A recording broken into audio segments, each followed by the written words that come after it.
ক'ব লাগিব আৰু এই মুহূৰ্তত উপস্থিত আছোঁ এয়া হৈছে খাৰুপেটীয়াৰ এয়া 15 নং ৰাষ্ট্ৰীয় ঘাইপথ আৰু 15 নং ৰাষ্ট্ৰীয় ঘাইপথ মৰাণ ফাণ্ডত পৰিণত হৈছে। দেখা গৈছে যে 15 নং ৰাষ্ট্ৰীয় ঘাইপথত এতিয়া দ গাঁত, যাৰ ফলত দুৰ্ঘটনা সংঘটিত হ'ব লাগিছে। আমি দেখুৱাইছোঁ অসম লাইভৰ দৰ্শকক, ইয়াবোৰে সামগ্ৰিক পৰিৱেশ দেখুৱাই আছে। এয়া হৈছে 15 নং ৰাষ্ট্ৰীয় ঘাইপথ আৰু এই 15 নং ৰাষ্ট্ৰীয় ঘাইপথেৰে হাজাৰ হাজাৰ বাহন দিনে নিশাই চলাচল কৰে। আমি দেখুৱাইছোঁ অসম লাইভৰ দৰ্শকক দেখুৱাবলৈ চেষ্টা কৰিছোঁ, ইয়াৰপৰা সামগ্ৰিক পৰিৱেশ দেখুৱাই আছে। এই দ গাঁতৰ বাবে দুৰ্ঘটনা সংঘটিত হয়, কিন্তু গড় কাপ্তানিক বিভাগৰ যি বিষয়া কৰ্মচাৰী আছে তেওঁলোকে নেদেখে ক'ত কি আছে 15 নং ৰাষ্ট্ৰীয় ঘাইপথত, তেওঁলোকৰ চকুত নপৰে। আমি দেখুৱাইছোঁ অসম লাইভৰ দৰ্শকক, এয়া হৈছে 15 নং ৰাষ্ট্ৰীয় ঘাইপথ আৰু 15 নং ৰাষ্ট্ৰীয় ঘাইপথৰ খাৰুপেটীয়া। এয়া খাৰুপেটীয়াত এনেদৰে দ গাঁত দেখিবলৈ পোৱা গৈছে। আমি দেখুৱাই গৈছোঁ অসম লাইভৰ দৰ্শকক দেখুৱাবলৈ চেষ্টা কৰিছোঁ। এয়া এই দ গাঁতত পৰি বিভিন্নজনৰ দুৰ্ঘটনাত হৈ মৃত্যু হৈছে, কিন্তু গড় কাপ্তানি বিভাগে কোনো ধৰণৰ ব্যৱস্থা গ্ৰহণ নকৰে। আমি দেখুৱাবলৈ চেষ্টা কৰিছোঁ অসম লাইভৰ দৰ্শকক। এই ৰাস্তাৰে বিভিন্ন গাড়ী অহা যোৱা কৰে আৰু এনেদৰে কিন্তু দ গাঁত দেখিবলৈ, যাৰ ফলত দুৰ্ঘটনা সংঘটিত হয়। এই গাঁতত পৰি দুৰ্ঘটনা সংঘটিত হয়, কিন্তু গড় কাপ্তানিক বিভাগ শুই থাকে আৰু যাৰ ফলত এনেধৰণে তেওঁলোকে কোনো ধৰণৰ ব্যৱস্থা নকৰে। আমি দেখুৱাই গৈছোঁ অসম লাইভৰ দৰ্শকক দেখুৱাবলৈ চেষ্টা কৰিছোঁ। ইয়াৰপৰা সামগ্ৰিক পৰিৱেশ দেখুৱাইছে। এয়া হৈছে 15 নং ৰাষ্ট্ৰীয় ঘাইপথ আৰু 15 নং ৰাষ্ট্ৰীয় ঘাইপথৰ এয়া ফুফুলা স্বৰূপ বুলি ক'ব লাগিব। আমি কিছু স্থানীয় ব্যক্তি আছে, স্থানীয় ব্যক্তিৰ সৈতে মই কথা পাতিবলৈ চেষ্টা কৰিম। আপোনাৰ কাষত আহিছোঁ, কি ক'ব? দ গাঁতৰ বাবে দুৰ্ঘটনা সংঘটিত হয়, কি ক'ব আপুনি? হয়, মই ইয়াৰে স্থানীয় বাসিন্দা।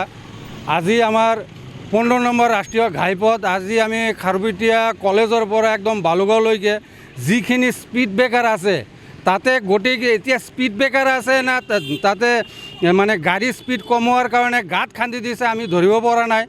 এতিয়া ৰাস্তাৰ যি অৱস্থা, যেতিয়া তেতিয়া এখন পিলপিলি পাল্টি হৈ যায়, মানুহে স্কুটি বাইক লৈ সঘনাই পৰি যায় আৰু মানে ইমান জৰাজীৰ্ণ অৱস্থা, বৰ দুখ লগা। এতিয়া আমাৰ PWDৰ পৰা বিভিন্ন আঁচনি ধৰি আছে যদিও আমাৰ এই মঙলদৈ বা আন কোনোবাই বিষয়া কৰ্মচাৰীসকলে এইবিলাক তেওঁলোকে নাচায় আৰু যাৰ ফলত সঘনাই দুৰ্ঘটনা সংঘটিত হৈ আছে। মানুহে স্কুটি বাইক লৈ পৰি যায়, পিলপিলি এটা পাল্টি হৈ যায় আৰু ডাঙৰ গাড়ী অহা যোৱাতো বহুত প্ৰব্লেম হৈ আছে। দেখা গৈছে দলগাঁৱত এটা গড় কাপ্তানিক বিভাগৰ অফিচ আছে, তেওঁলোকৰ বিষয়া কৰ্মচাৰী ইফালে অহা যোৱা কৰে, তেওঁলোকৰ চকুত নপৰে নেকি, কি ক'ব আপুনি?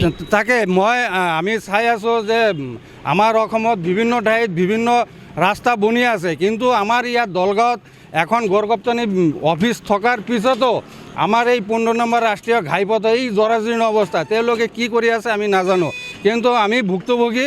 আমাৰ অহা যোৱাত কৰোঁতে আমাৰ বহুত আমি অসুবিধাৰ সন্মুখীন হৈ আছোঁ। ধন্যবাদ জনাইছোঁ। মই এখন ই-ৰিক্সা আহিছে, বেটাৰী ই-ৰিক্সা আহিছে, তেখেতৰ পৰা জানিম। দেখা গৈছে চাওক ইমান দ গাঁত, আপোনালোকৰ দ গাঁত ইয়াত যাব নোৱাৰোঁ, অসুবিধা বহুত অসুবিধা, গাড়ী উল্টা পাল্টি মাৰে ইয়াত, পাল্টি মাৰে ইয়াত।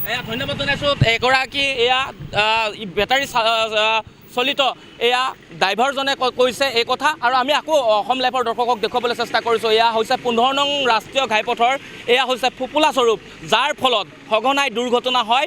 আমি অসম লাইভৰ দৰ্শকক দেখুৱাইছোঁ গড় কাপ্তানিক বিভাগৰ যিসমূহ বিষয়া কৰ্মচাৰী আছে, তেখেতলোকে ইফালে অহা যোৱা কৰে, তেখেতলোকে কিন্তু এয়া 15 নং ৰাষ্ট্ৰীয় ঘাইপথৰ যিসমূহ গাঁত আছে সেইসমূহ দেখা নাপায়, চকু মুদা কুলি ভাও ধৰি এনেদৰে অহা যোৱা কৰে।